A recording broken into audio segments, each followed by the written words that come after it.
अस्सलाम वालेकुम। Programme night addition में हम आपको खुशामदीद कहते हैं। नाज़रीन, आज मरियम नवाज़ ने 26 मार्च को नैब की जानिब से मुमकिना गिरफ्तारी से बचने के लिए लाहौर हाई कोर्ट से 12 अप्रैल तक अबूरी ज़मानत हासिल कर ली है। मरियम नवाज़ ये समझती हैं कि नैब को तारीख़ में पहली बार रेड जोन करार दिया गया है। नैब को रेड जोन करार देने का मतलब निहत्ती औरत से उनका खौफजदा होना है। पीपल्स पार्टी अलग पार्टी है, उनकी अपनी हिकमत अमली है।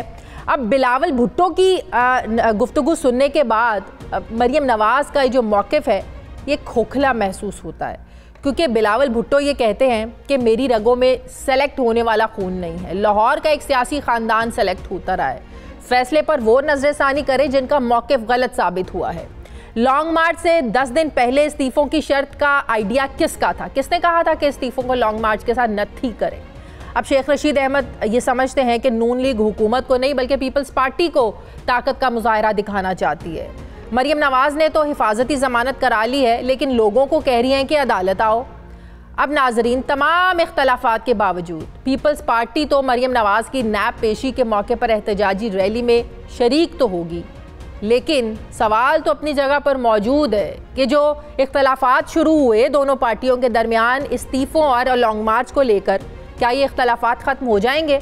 हकीकत तो ये है कि एक तरफ मरियम नवाज़ की कानूनी मुश्किलात में इजाफा हो रहा है, तो दूसरी तरफ वज़ारत दाखिला ने वज़ारत ख़ारजा को नवाज़ शरीफ का नया सफारती पासपोर्ट जारी करने से रोक दिया है। वज़ारत दाखिला का ये मौक़िफ़ है कि नवाज़ शरीफ के ख़िलाफ़ इस्लामाबाद की एहतसाब अदालत में एक और इस्लामाबाद हाई कोर्ट में 3 केसेस ज़ेर इल्तवा हैं। कानून के भगौड़े किसी भी शहरी का बैरून मुल्क सफ़र करने का जो हक़ है ये ख़त्म हो जाता है।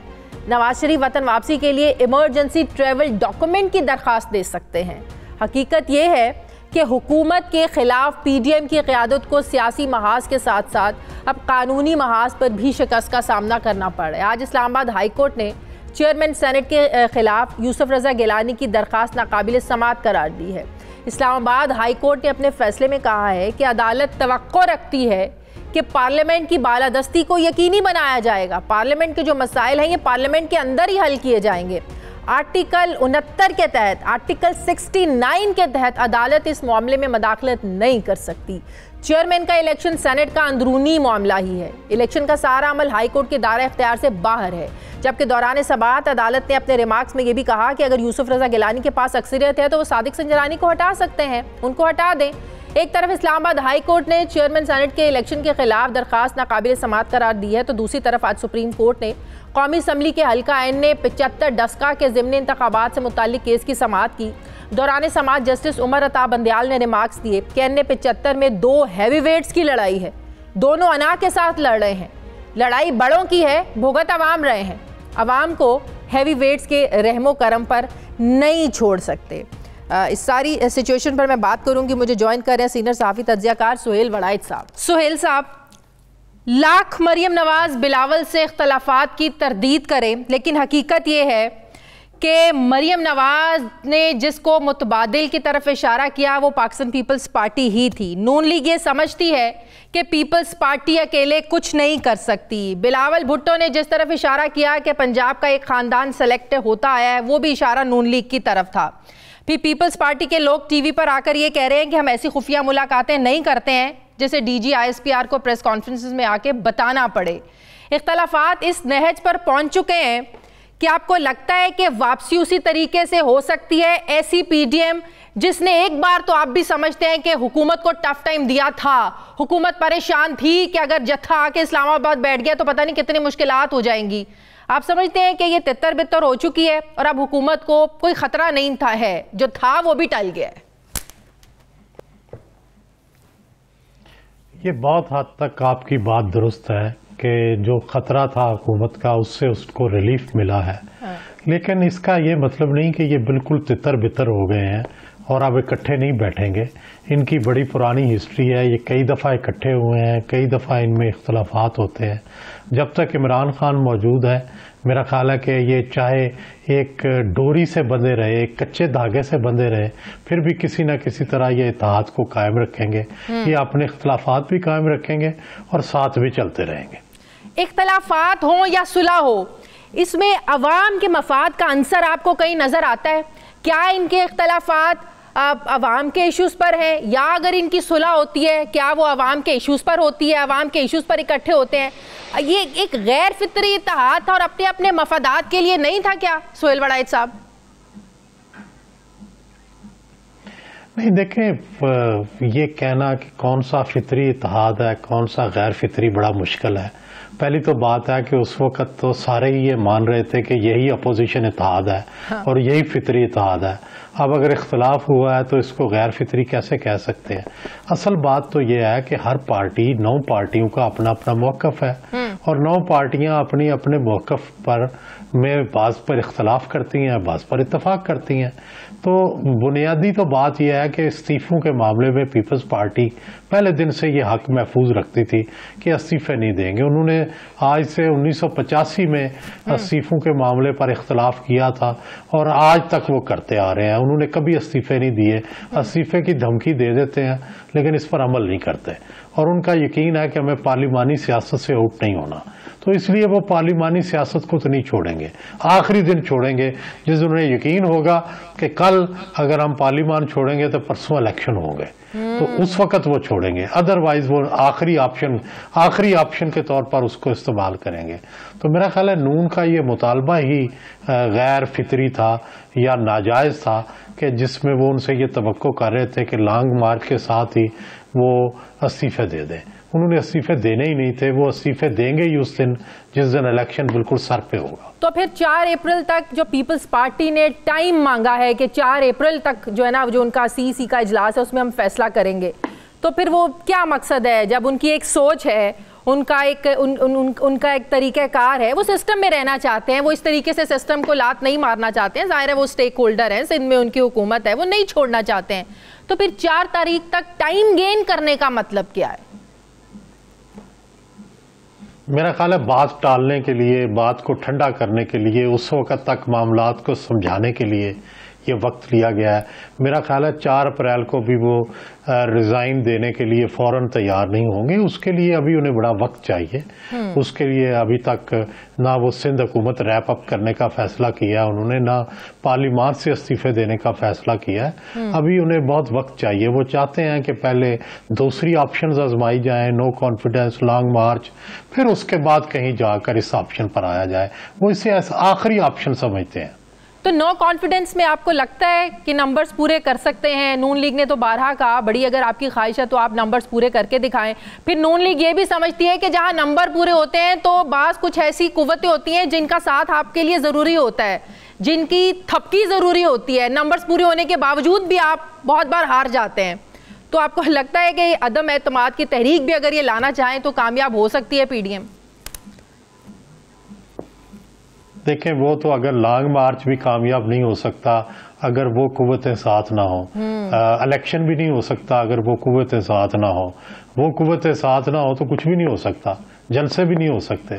तो बुनियादी बात तो ये है कि यही नो कॉन्फिडेंस लाने का मकसद ही उन कुव्वतों को साथ में लाना है, उनके साथ कोई गुफ्तगू करना है। आखिर यूसुफ रजा गिलानी सेनेटर इसी कौमी असम्बली से मुंतखब हुए हैं, इसी कौमी असम्बली के वोटों से वो जीते हैं। तो इसका मतलब है कि ऑप्शन तो मौजूद है, उस ऑप्शन को एक्सप्लॉइट कैसे करना है, कैसे पॉलिटिकली प्ले करना है, ये बात है। शायद जरदारी साहब ये समझते हैं कि वो अगर उनको वक्त दिया जाए और उनके साथ तावन किया जाए तो वो पॉलिटिकली प्ले कर सकते हैं। नून समझती है कि नहीं, पॉलिटिकल प्ले नहीं हो सकता, लेकिन ये बात तो तय है कि अगर एस्टेब्लिशमेंट साथ आ जाए तो यही जो नो कॉन्फिडेंस है ये कामयाब भी हो सकती है। लेकिन आपको पता है पीडीएम की जमातों की ये सोच है, खासकर नून लीग ये समझती है कि बैकडोर एस्टेब्लिशमेंट से पीपल्स पार्टी की बात चल रही है, किसी स्क्रिप्ट के तहत पीपल्स पार्टी चल रही है जिसकी वजह से पीडीएम का स्क्रिप्ट पीपल्स पार्टी ने खराब कर दिया है। तो ये बात आपको किस हद तक दुरुस्त लगती है कि बैकडोर कहीं ना कहीं कुछ डील हुई है, कुछ चीजें तय हुई हैं जो पीपल्स पार्टी इस मोटिव से पीछे हट गई है? हाँ, हो सकता है हुआ हो, लेकिन इसके लिए शर्त यह है ना कि पता चले कि डील हुई क्या है। हाँ। डील में क्या पीपल्स पार्टी को क्या मिला है। सिंध हुकूमत तो उनके पास है, उनको क्या फेडरल गवर्नमेंट मिल रही है, उनको पंजाब में हिस्सा मिल रहा है, कोई उनका गवर्नर बन रहा है, कोई उनका कोई या उनको कोई रेफरेंसेस में रिलीफ मिल रहा है, या उनकी कोई जमानत हो रही है। ऐसी तो बज़ाहिर अभी तक कोई चीज नजर नहीं आ रही। लेकिन मरियम नवाज ने तो इशारा दे दिया ना, मुतबादिल तैयार हो रहा है। मुतबादल तो देखें, हर किसी की ख्वाहिश है कि वो मुतबादल हो। कौन नहीं चाहता कि अगली हुकूमत उसे मिले। मुतबादल का मतलब है कि जिसको अगली हुकूमत मिलनी है।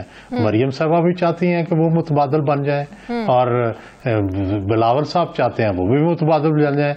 लेकिन सवाल यह है कि किसको आवाम के वोटों की और किसको एस्टेब्लिशमेंट की सपोर्ट होगी जो आगे आ सकेगा। पीपल्स पार्टी पीडीएम के बगैर अपने मकसद में कामयाब हो सकती है, या पीडीएम पीपल्स पार्टी के बगैर कामयाब हो सकती है? नहीं, मेरा नहीं, दोनों कामयाब नहीं हो सकते। मेरा ख्याल है सिवाय पीडीएम के कोई रास्ता नहीं है, इनको इकट्ठे चलने के सिवा कोई रास्ता नहीं है। ये लड़ते भी रहेंगे और साथ चलते भी रहेंगे। सही। अच्छा, मरियम नवाज का 26 मार्च को वो पेश होने जा रही हैं। क्या ये हमारी सियासी जमातों का वतीरा दुरुस्त है कि कारकुनों के जत्थे लेकर चले जाना? क्या ये नैब को प्रेशराइज करने की एक कोशिश है? पिछला साल हमें याद है, अगस्त 2020 जो नैब के बाहर तमाशा हुआ सबने देखा। उसके बाद नैब ने बुलाया नहीं 10 महीने मरियम नवाज को।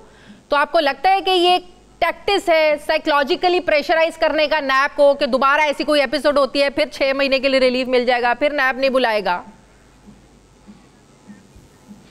मेरा ख्याल है इससे अच्छा तो कोई रिलीफ मिल ही नहीं सकता कि आप जत्था लेके जाएं और 10 महीने के लिए आपको कोई ना बुलाए। मेरा ख्याल है इससे बेहतर तो कोई टैक्टिक्स हो नहीं सकता। तो मेरा ख्याल है कि अगर ये टैक्टिक्स नैब पे आजमाना है तो फिर तो जरूर मरियम को जत्था लेके जाना, हर कोई आजमाएगा और 10 महीने फिर हर कोई आजमाएगा और 10-10 महीने का रिलीफ मिलता जाएगा। सही। बहुत बहुत शुक्रिया सीनियर सहाफ़ी तज्ज़ियाकार सुहेल वड़ाइच साहब। मुझे ब्रेक लेनी है नाज़रीन, वापस आते एक छोटे से वक्फे के बाद।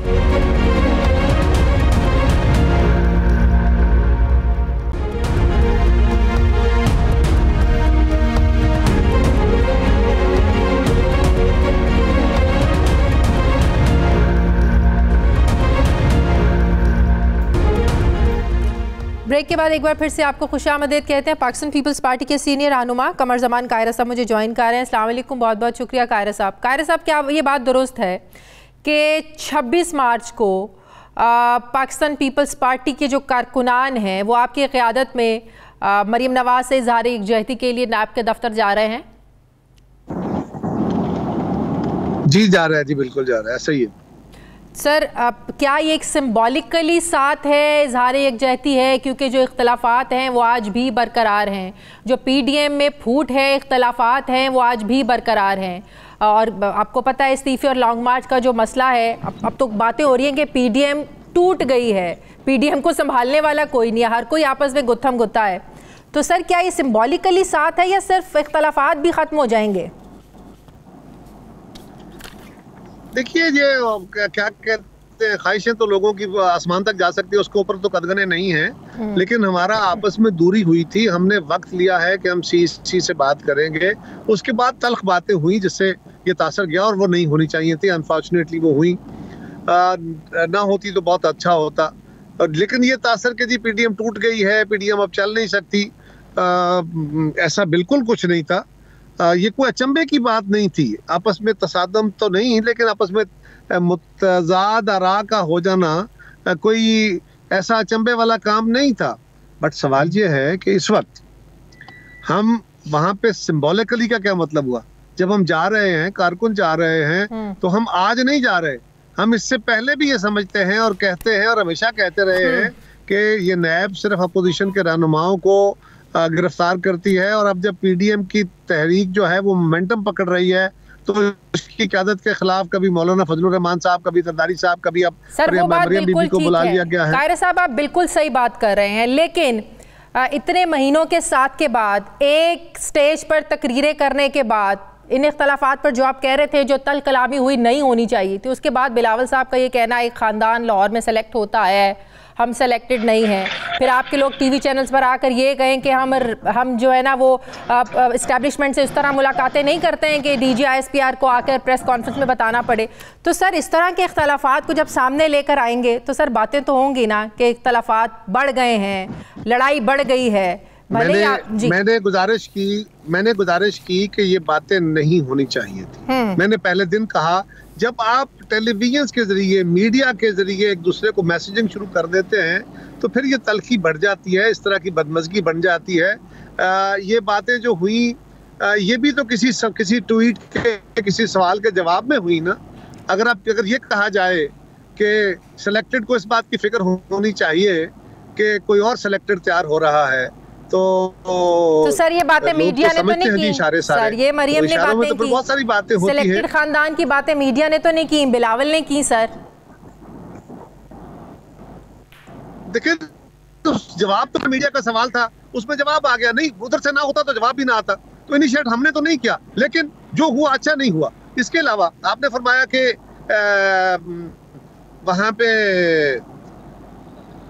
लॉन्गमार्च के हवाले से या ये जो एक दूसरे पे वादे-तमादी है, वादे-तमादी की कैफियत तो बन गई, इल्जामात लगे तो हम पे कहा जाएगा कि जी हमारी कोई डील, कोई ये कोई वो राब्ते, कोई शक शुबह, तो फिर ये बात हमारा कोई बंदा कह देगा ना कि जुबैर साहब जो मिले थे। तो इस तरह की बातें होती रहती है, लेकिन ये बातें ना होती तो उसके जवाब भी ना आते।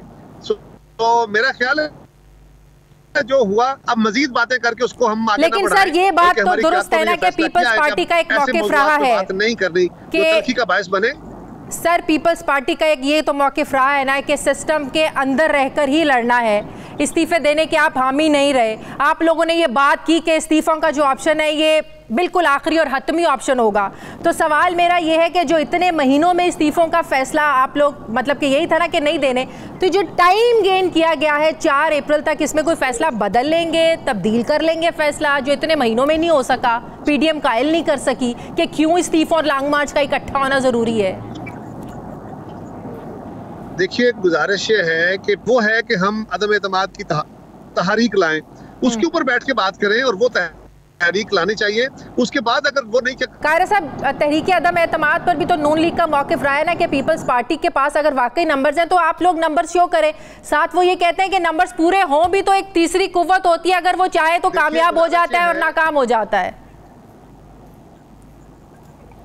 देखिए गुजारिश है कि हमारे पास नंबर नहीं थे कौमी असम्बली में और हमने कहा कि हम गिलानी साहब को इलेक्शन लड़ाते हैं और हम बताते हैं कि नंबर बन जाते हैं।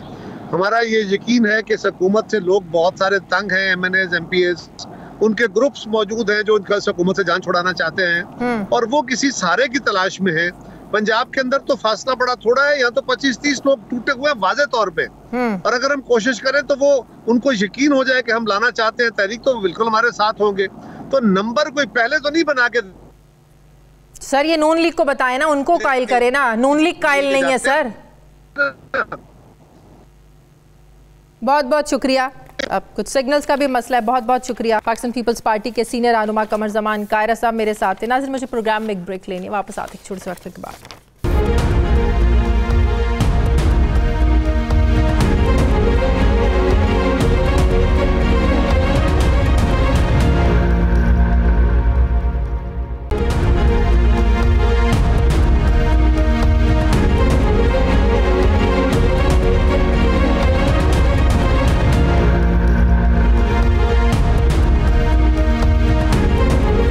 के बाद एक बार फिर से आपको खुशामदीद कहते हैं। नाजरीन, तवील कशीदगी के बाद पाकिस्तान और भारत के दरमियान ताल्लुकात में बेहतरी का इम्कान जो है ना वो नज़र आ रहा है। अमरीकी मीडिया के दावों के मुताबिक दोनों ममालिक के दरमियान ताल्लुकात मामूल पर लाने की खातिर मुत्तहिदा अरब अमारात की दरपर्दा कोशिशें जारी हैं। पाकिस्तान और भारत के दरमियान हालिया सीज़ फायर मुआहदे के पीछे भी मुत्तहिदा अरब अमारात का हाथ है। अमरीकी मीडिया के मुताबिक जंगबंदी का ये मुआहदा पायदार अमन के वसी रोड मैप का आगाज़ है और अमन के इसी रोड मैप के तहत अगले मराहिल में सफ़ीरों का तकर्रुर, तिजारत की बहाली और कश्मीर का जो मसला है इसका हतमी फैसला हल इस एजेंडे में शामिल है।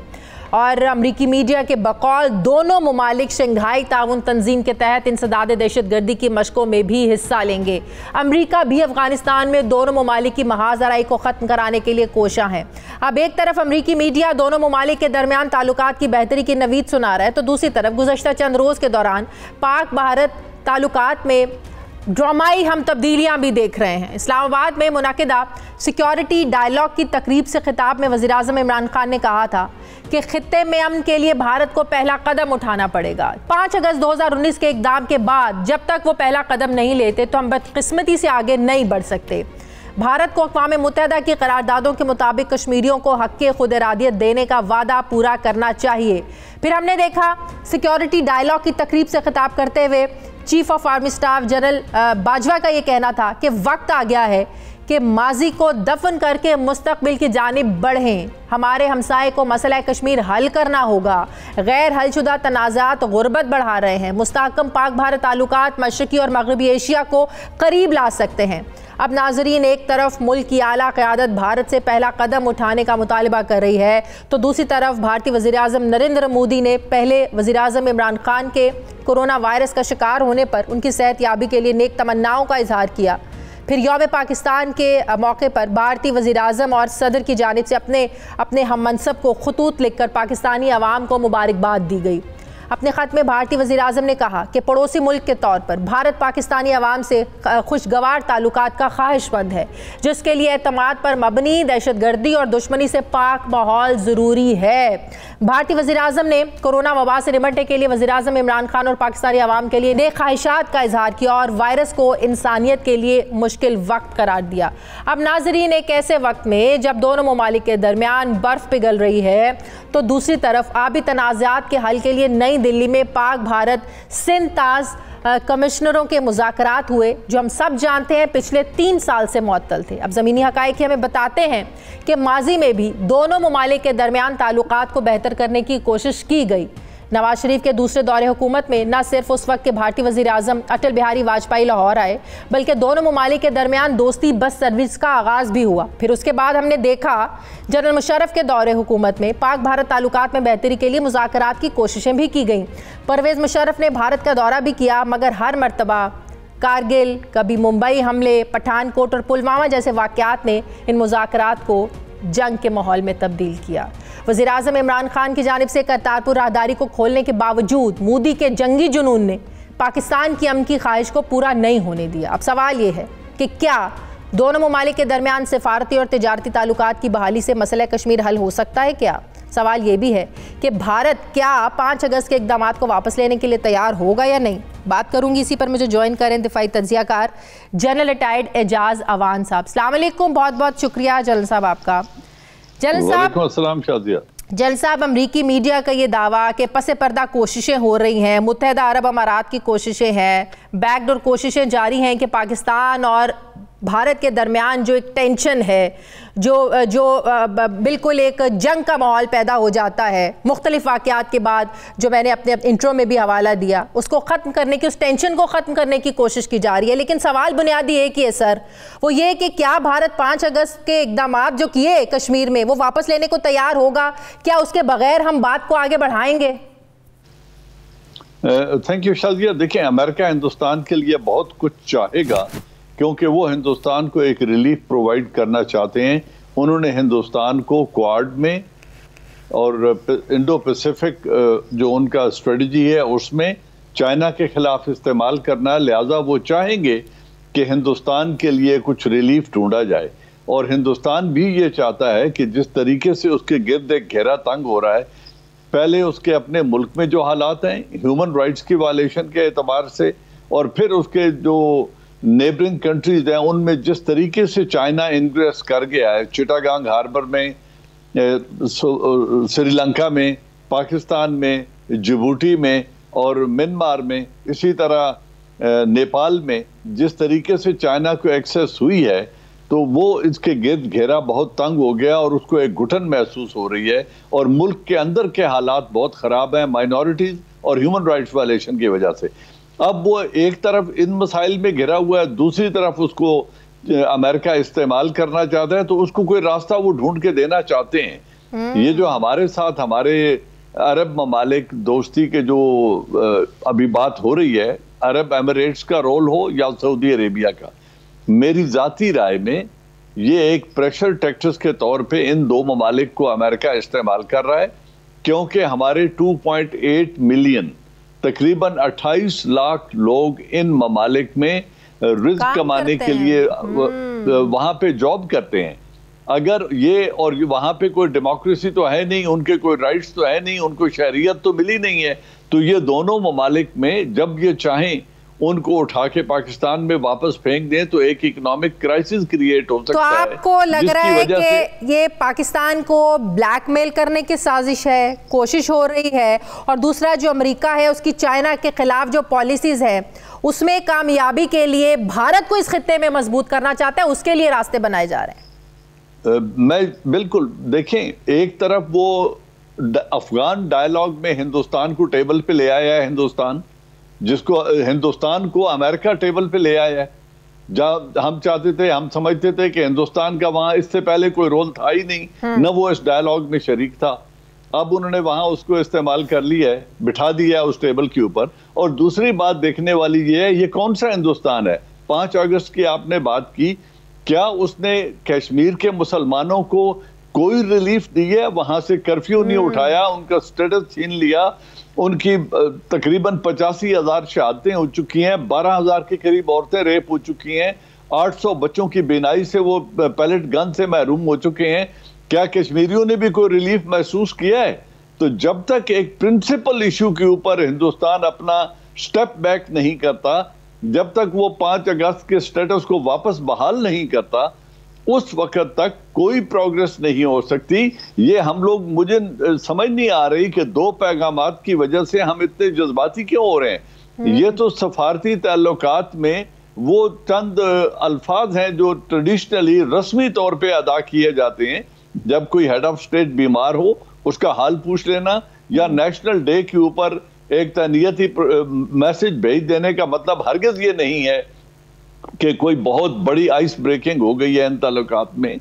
हाँ, हिंदुस्तान चाहेगा कि उनके सफारती ताल्लुकात बहाल हों, सीज फायर उनकी अपनी उनके लिए अच्छा है, वो करेंगे। लेकिन क्या अभी जो हमने एक डोसियर दिया था यूएन को, क्या वो 66 कैंप अफगानिस्तान में हिंदुस्तान ने बंद कर दिए जहां से वो दहशतगर्दी करवाता था? क्या कुलभूषण जाधव का पूरा नेटवर्क खत्म हो गया है और अब उन्होंने हमारे साथ वो शीरो शकर हो रहे हैं? क्या उन्होंने कश्मीरियों को कोई रिलीफ प्रोवाइड कर दी है? जब ये सब कुछ जूं का तू है तो हम किस खुशफहमी का शिकार हो रहे हैं? हमने इस वक्त एक कमजोर तरीन हिंदुस्तान पिछले 72 बरस में इतना कमजोर, लेकिन ये कितना बड़ा खतरा है? अभी एक आपने खौफ की बात की ना कि सऊदी अरब और मुत्तहदा अरब अमारात में जो हमारे पाकिस्तानी वर्कर्स वहाँ पे काम करते हैं, मुलाजमतें करते हैं, उनको किसी वक्त निकाला भी जा सकता है। तो कितना बड़ा थ्रेट हो सकता है हमारे लिए जनरल साहब? ये देखिए, थ्रेट तो हो सकता है अगर वो इस तरह की हठधर्मी पे उतर आए। दोनों किंगडम्स हैं, वहां पे कोई डेमोक्रेसी या राइट्स नहीं होते।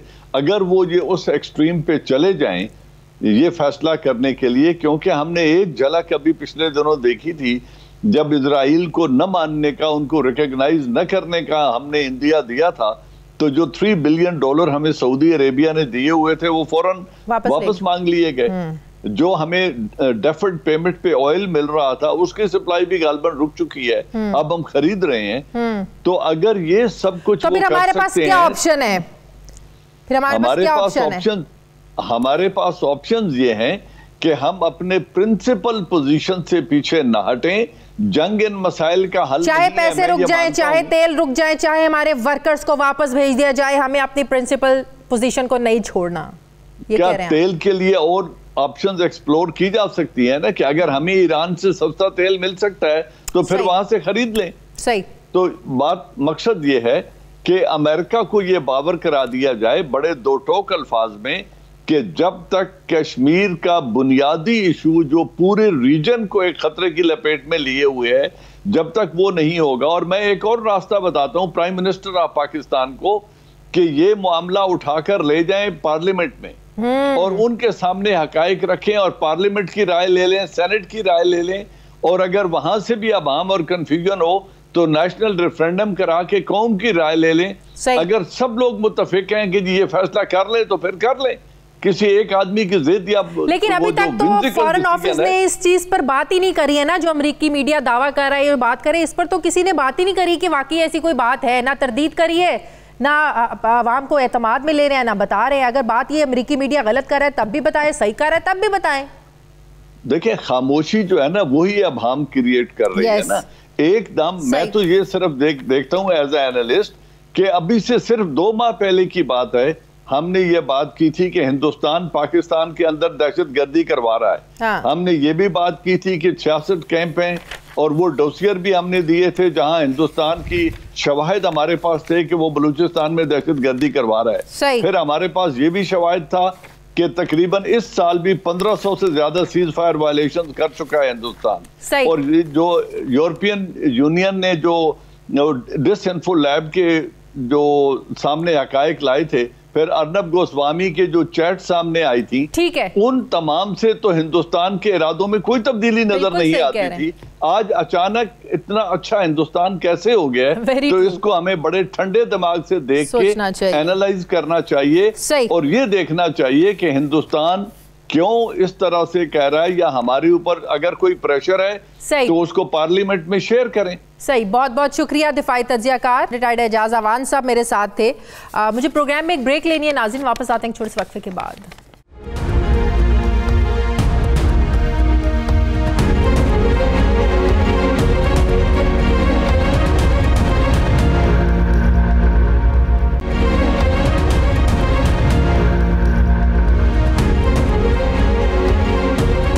ब्रेक के बाद एक बार फिर से आपको खुशामदीद कहते हैं।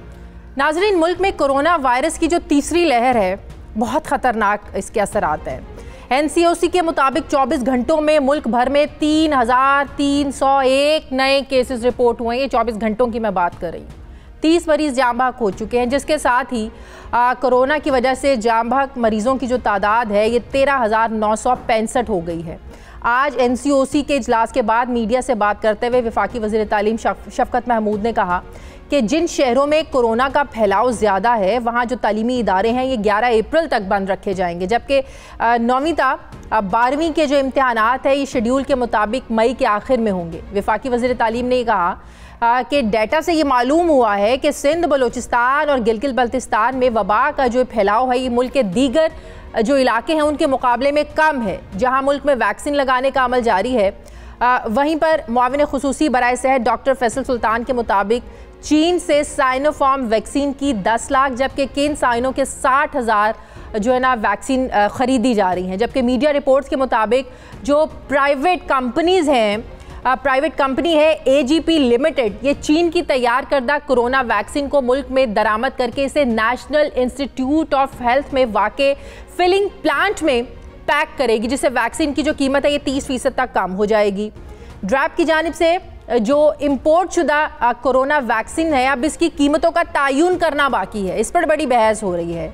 ड्रैप की जानिब से मुल्क में रूसी वैक्सीनेशन जो है स्पुतनिक, इसकी कीमत 8,449 रुपये, जबकि चीन की तैयार करदा वैक्सीन की जो कीमत है ये 4,225 रुपये मुकर्रर करके काबीना के पास मंजूरी के लिए भेजी गई थी। जिसके बाद जो प्राइवेट कंपनीज थी उनका एतराज़ सामने आया कि चूंकि उन्होंने ये जो वैक्सीन है ये ज़्यादा कीमत में इंपोर्ट की है तो उनकी कीमतों में भी इजाफा किया जाए। काबीना की जानिब से ड्रैप को उन कीमतों पर नज़रसानी की हिदायत की गई है और अब ये इम्कान जाहिर किया जा रहा है कि मुल्क में जो इम्पोर्ट की हुई वैक्सीन हैं इनकी कीमत तजवीज़ शुदा कीमत से ज़्यादा मुकर्रर की जाएगी। और दूसरी तरफ जो ट्रांसपेरेंसी इंटरनेशनल है इसकी जानिब से वज़ीर-ए-आज़म को ख़त लिखा गया है जिसमें सवाल उठाया गया है कि अगर इंटरनेशनल मार्केट में रूस की तैयार करदा स्पुतनिक की कीमत $10 है तो पाकिस्तान में इसकी तजवीज़ शुदा कीमत इतनी ज़्यादा क्यों है। ट्रांसपेरेंसी इंटरनेशनल ने वज़ीर-ए-आज़म से यह भी दरख्वास्त की है कि वो निजी सेक्टर को कोरोना वैक्सीन की दरामद की इजाज़त ना दें। शहरियों को वैक्सीन फराहम करना यह रियासत की जिम्मेदारी और दुनिया भर की हुकूमतें कोरोना से बचाव की वैक्सीन जो है ये बिल्कुल मुफ्त लगा रही हैं। ट्रांसपेरेंसी इंटरनेशनल के ख़त के बावजूद वफाकी वज़ीर साइंस और टेक्नोलॉजी फवाद चौधरी ने वजारत सेहत को ये तजवीज़ दी है कि मार्केट में मुसाबकत का माहौल पैदा करने के लिए जो दरामदशुदा वैक्सीन है इनकी कीमतों का तयन ना किया जाए, जिस पर यह सवाल उठता है कि हुकूमत की निजी कंपनियों को मनपसंद कीमतों पर वैक्सीन की फरोख्त की इजाज़त से क्या ये कंपनियां अवाम का इस्तेहसाल नहीं करेंगी? क्योंकि माजी में देखा जाए तो ड्रैब जो है ये कीमतों को कंट्रोल करने में नाकाम रहा है और निजी कंपनियों ने हमेशा ही अपनी मनमानी की है और अवाम का जो है उनका इस्तेहसाल किया है। मैं बात करूंगी, मुझे ज्वाइन कर रहे हैं vice chancellor university of health sciences doctor Javed Akram साहब। अस्सलाम वालेकुम, बहुत बहुत शुक्रिया डॉक्टर साहब आपका। डॉक्टर साहब, सबसे पहले तो ये बताएं, एक तो प्रोपेगेंडा तो चल ही रहा था वैक्सीन को लेकर, लोगों में खौफ तो था ही वैक्सीन लगवाएं ना लगवाएं, खासकर जब प्राइम मिनिस्टर को कोरोना हुआ उससे 2 दिन पहले उन्होंने वैक्सीनेशन कराई तो लोगों में खौफ बढ़ गया। यकीनन ये शऊर की कमी है और शायद उनको पता नहीं है कि वैक्सीन लगवाने की फौरी बाद एंटीबॉडीज नहीं बन जाती हैं, वक्त लगता है। लेकिन अब जो कीमतों को लेकर जो अब एक बहस चल पड़ी है, और वाकई डॉक्टर साहब जब आलमी मार्केट में वैक्सीन की कीमत कम है तो आपको नहीं लगता जो प्राइवेट कंपनीज हैं वो यहाँ ज्यादती कर रही हैं लोगों के साथ? देखें शादिया, सबसे पहले मैं ये कहूँगा कि ये जो वैक्सीन है इस वक्त सबसे ज़्यादा सॉट आफ्टर ड्रग है, तो इसको हुकूमत पाकिस्तान को और ड्रैब को फौरी तौर पे एसेंशियल ड्रग लिस्ट में डाल देना चाहिए, क्योंकि जब ये एसेंशियल ड्रग लिस्ट में, इससे ज़्यादा तो इस वक्त एसेंशियल चीज़ कोई नहीं कि जहाँ पे हर 2 घंटे बाद आपके प्रोग्राम के दौरान 2 से 3 जिंदगियाँ चली जाएंगी सिर्फ पाकिस्तान में, और जहाँ दुनिया में 30 लाख से ज़्यादा लोग मर चुके हैं, तो जाहिर है ये बहुत बड़ी एक क्राइसिस है। और इसको अवर्ट करने का जो इस अंधेरी टनल है, इतनी लंबी भयानक टनल है जो 1.5 साल से भी ज़्यादा पे मुहित है, जहाँ पे हर मीटर के बाद एक डेड बॉडी पड़ी है कहीं ना कहीं, तो इसकी एक किरण यही है जो रोशनी जो नज़र आ रही है उम्मीद की, कि इफेक्टिव वैक्सीनेशन प्रोग्राम, और हमारा टारगेट है कि 75% पाकिस्तानी जल्द से जल्द वैक्सीनेट हों ताकि हर्ड इम्यूनिटी क्रिएट हो और फिर हम अपनी इकोनॉमी भी रिवाइव कर सकें और लोगों को सिक्योरिटी भी उनकी लाइफ की दे सकें। तो ये सबसे ज़रूरी अमल है। अब इसमें इसलिए मैं ये कह रहा हूँ कि हर एक को अपनी जान बचानी है, ठीक है। अमीर तबका तो वैक्सीन लगवा लेगा सर, लेकिन जो 8,000 में बेचने को 8,500 में तैयार नहीं है, अब गरीब बंदा तो 1,000 रुपए की दवाई नहीं ले सकता, तो इतनी महंगी वैक्सीन कैसे लगवाएगा? सिर्फ वो ये देखता रह जाएगा कि मेरे पास पैसे नहीं है, मैं वैक्सीन नहीं लगवा सकता। सर ये तो ज्यादती है। I totally agree with you, और मैं ये समझता हूँ, इसीलिए मैंने ये तजवीज़ दे रहा हूँ कि इसको एसेंशियल ड्रग लिस्ट फौरी तौर पे, उसमें एसेंशियल ड्रग लिस्ट का मकसद ये है कि उसमें प्राइस कंट्रोल मैंडेटरी हो जाता है, और प्राइसिंग को इतना बड़ा मसला नहीं है। देखें इंटरनेशनल प्राइसिंग है, इनका सबका पता है हमें कि कौन सा मुल्क कितने में प्रोक्योर कर रहा है, तो आई थिंक इसमें कोई रॉकेट साइंस नहीं है कि मिनिस्ट्री ऑफ कॉमर्स नहीं कर सकती। ये तो बहुत इजी सी चीज़ है कि हम जब, और गवर्नमेंट जितनी बल्क में मंगवा के, और मैं नहीं कहूँगा कि गवर्नमेंट सबको मुफ्त दे, अगर ये हमारी कॉरपोरेशंस हैं, कम्युनिकेशंस की कंपनीज हैं जो हमारे एनर्जी प्रोड्यूस करते हैं, वो लोग हैं जो टेक्सटाइल इंडस्ट्री है, इनको खुद लेने दें, इनके एम्प्लॉयज़ को क्यों गवर्नमेंट दे? गवर्नमेंट उन लोगों को दे जो अनएम्प्लॉयड हैं या जो गुर्बत की सतह से नीचे हैं, जो बिस्प के या एहसास प्रोग्राम के मुस्तहिकीन हैं, उनको डेफिनेटली फ्री दे। लेकिन जो अफोर्ड करते हैं, लेकिन उनकी भी अफोर्डिंग प्राइस इतनी रखे कि उनको गुर्बत की सतह से नीचे ना जाना पड़ जाए। आपने बड़ी अच्छी की है, जो एहसास प्रोग्राम का डाटा है हुकूमत के पास, हुकूमत को चाहिए कि और वैक्सीन मंगवा के उन लोगों को भी फैसिलिटेट करे। जाहिर है अगर आपने एहसास प्रोग्राम गरीबों के लिए शुरू किया तो आप लोगों को इस चीज़ का फिर अदराक होना चाहिए कि वो वैक्सीन भी नहीं खरीद सकते हैं। फिर आप लोग इस चीज़ से आगे बढ़ें कि आपने सिर्फ 60 साल से जो अबव के लोग हैं आपने उन्हीं को फ्री देनी है। फिर ऐसा नहीं होना चाहिए। फिर आप अपना डेटा इकट्ठा करें और देखें कि कौन डिजर्व करता है, फिर उन लोगों को भी लगाएं आप। और इसके बाद देखें कोवैक्स क्यों बना था। कोवैक्स एक कंसोर्शियम है अमीर मुल्कों की जो वैक्सीन प्रोड्यूस कर रहे हैं उनका, और वो WHO को, उसको देखें हमारे जो सफारती ज़राए हैं उनको एक्टिवेट फौरी तौर पे बहुत ज़्यादा करना चाहिए, क्योंकि कोवैक्स का मतलब ही ये है कि जो पुअर कंट्रीज़ हैं या डेवलपिंग वर्ल्ड हैं उनको डेवलप्ड वर्ल्ड सब्सिडाइज करे और उनको दे। अभी तक हमें कोवैक्स की वैक्सीन जो है वो क्यों नहीं मिली, और उस कंसोर्शियम में ये तमाम वैक्सीन मौजूद हैं। तो हमें देखें जो अपने फॉरेन डिप्लोमेट्स हैं, जो एम्बेसीज हैं, उनको एक्टिवेट करना चाहिए इस वक्त, ताकि वो कोवैक्स इज आर राइट, और उसकी कोवैक्स को इन्होंने एहसान नहीं किया हम पे। मैं आपको ये बता दूं कि अगर एक मुल्क में बाकी कोरोना रह जाएगा और बाकियों ने हर्ड इम्यूनिटी क्रिएट कर भी ली, जैसे यूके ने कर ली है, ऑलमोस्ट दे आर रीचिंग, कि उन्होंने अपनी 50% से ज्यादा आबादी को किया और उनका फ्लैट हो गया कर्व, आप देखें। तो दिस टेल्स अस कि हाउ इंपॉर्टेंट इट इज। हमें भी हर्ड इम्यूनिटी की तरफ जाना चाहिए डॉक्टर साहब। अगर हमारे यहाँ तो चीजों को महदूद किया जा रहा है, हमें जाना चाहिए नहीं। 100%. I think all efforts should be on effective and efficient and very quick vaccination program, और हमें इनडिस्क्रिमिनेट होके कि कोई कितना अफोर्ड करता है, जो नहीं करता उसको फ्री दें, जो अफोर्ड करता है वो खरीद ले। तो इसमें तो कोई इतना बड़ा रॉकेट साइंस नहीं है कि अगर हम इन कॉरपोरेशंस को, बैंक्स को, जो इनके एम्प्लॉयज हैं, इनको कहें कि उनको एक डेडलाइन दें कि जी अपनी इस डेट तक आप लगवाएं वैक्सीन और हमें वैक्सीन पासपोर्ट दें, वैक्सीन सर्टिफिकेशन करें कि आपने कितने एम्प्लॉयज को लगाई है, वो तो फौरी तौर पर करा देना।